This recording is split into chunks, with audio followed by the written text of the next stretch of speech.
Let's read the question. The question said that if the concentration quotient of a reaction is greater than its equilibrium constant, then the reaction will proceed in the dash direction. Okay, so इस dash में हमें भरना है बच्चों, fill करना है कि क्या होगा डायरेक्शन।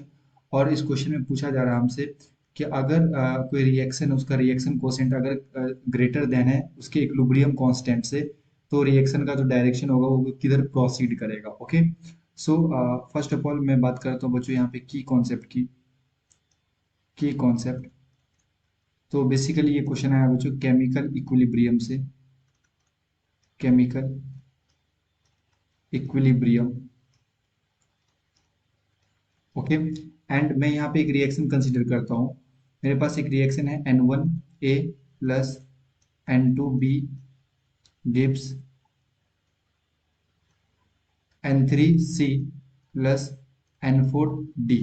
ठीक है, और ये जो मेरे पास N1 N2 N3 N4 है बच्चों, ये स्टोइकोमेट्रिक कोफिशिएंट है। सो अगर मैं इस रिएक्शन के लिए Kc लिखूं, तो Kc क्या होता है? Concentration of product divided by concentration of reactant to the power of stoichiometric coefficient. Okay, so यहाँ पे कॉन्सेंट्रेशन किसका लेना है? प्रोडक्ट का। प्रोडक्ट का कॉन्सेंट्रेशन मैं यहाँ पे लिया, एंड इसकी पावर स्टोइकोमेट्रिक कोफिशिएंट 3। सो यहाँ पे आ जाएगा कॉन्सेंट्रेशन ऑफ डी पावर में N4। यहाँ पे नीचे आ जाएगा रिएक्टेंट, तो यहाँ पे कॉन्सेंट्रेशन ऑफ ए इसकी पावर में N1, और यहाँ पे कॉन्सेंट्रेशन ऑफ बी इसकी पावर में N2। तो ये है बच्चों केसी। केसी जो है एट इक्विलिब्रियम पे हम लोग लिखते हैं। ठीक है, at equilibrium. At equilibrium. Okay, तो ये इक्विलिब्रियम टाइम पे लिखा जाता है। एंड क्यूसी जो होता है रिएक्शन कोसेंट, ये भी हम लोग क्या लिखते हैं? Concentration of product divided by concentration of reactant.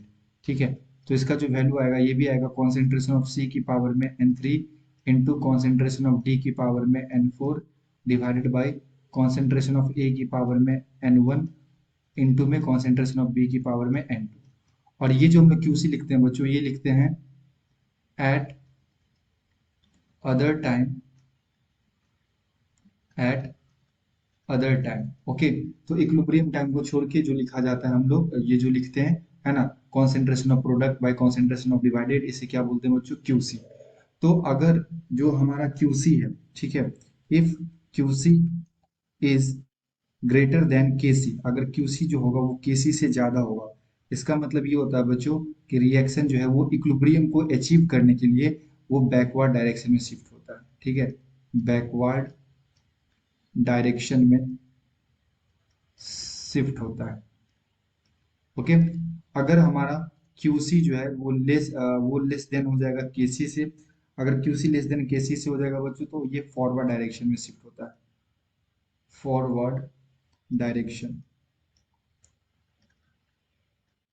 ठीक है, खुद को इक्विलिब्रियम को अचीव करवाने के लिए जो डायरेक्शन होता है बच्चों वो इस तरह से शिफ्ट होता है। तो हमें क्वेश्चन में क्या बोला गया था कि if the reaction coefficient is greater then the equilibrium constant, तो अगर ये इक्विलिब्रियम कांस्टेंट से लाइक ज्यादा होगा, तो ये इक्विलिब्रियम को अचीव करने के लिए किस डायरेक्शन में शिफ्ट करेगा बच्चों? बैकवर्ड डायरेक्शन में शिफ्ट करेगा। ओके, सो यहाँ पे जो डैश है इसमें क्या फिलअप करेंगे हम लोग? Backward direction. The correct answer is backward direction shift. Okay, I hope you will understood it well. Best of luck. Thank you.